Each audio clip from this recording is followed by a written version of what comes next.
the people who are listening today are in an account-based marketing mode, right? So they're not selling to thousands and thousands of small businesses. They're selling on a more considered basis. And so the model still works. We still have to build trust, right? Still have to make the short list. This additional voice that is bringing your brand up. I was talking to a 4-time B2B CRO the other day, and he said, Steve, if we're not known and trusted, we're not on day one short list. If we're not on the day one short list, we're out. What I'm really gaining is being known and being trusted are two different things, but trusted is the hardest part. It is, but the most trusted. Yes, yes. So are there influencers that work in the world of ABM, that work in terms of higher end purchases, $1 million deals, things like that? Absolutely. And they're in the same channels as the B2C influencers. They're on social, but they may be on LinkedIn instead of TikTok, or they may be on YouTube instead of Instagram, because what they're doing is they're talking and they need a video, or they're showing how something works and they need a video for it that's not 2 seconds. So I think you have to go where your audience is. But yes, there are plenty of influencers that are part of an ABM motion, and it's not difficult. ABM is all about understanding your audience and marketing to them, right? And collaborating with hopefully a small group, including sales, on how to reach that prospect.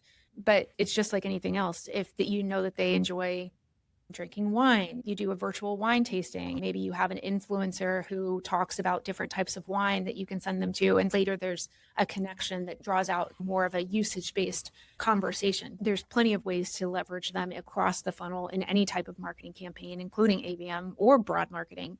Because like I said, ABM is also about awareness and trust. If they're not aware of your product, if they don't see you show up online, if they don't hear people talk about you, it doesn't matter how great your marketing is, you're probably not going to win the deal. So this is a good problem to have, but I just wanted to understand how you think about it. If you have all these marketers or influencers that are working on your behalf, there is a library, a collection of posts and things that they have said about you. And one of the hardest things in marketing is we have very diverse teams that all need to use all of this. Yet it almost, as the library accumulates, it's almost harder and harder to utilize the library, because getting access in and not forgetting, not letting what's in there decay, and things that were said 6 months ago from a powerful influencer are just as useful today. How do you help your clients maintain that library of trust and awareness that you've created for them so that it doesn't get lost, it doesn't decay?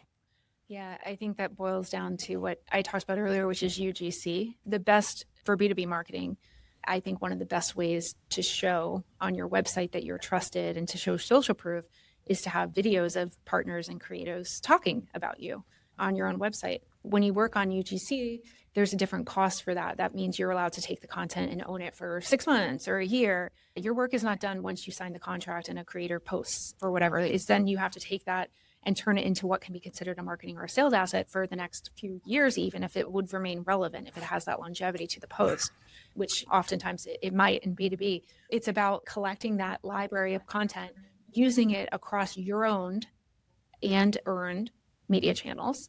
And just like a good report or a good piece of data, it can move the needle. The same is true for this content that you're going to put out there that other people are talking about you. So I'd say that's one of the benefits of B2B influencers, that you have the ability to do UGC.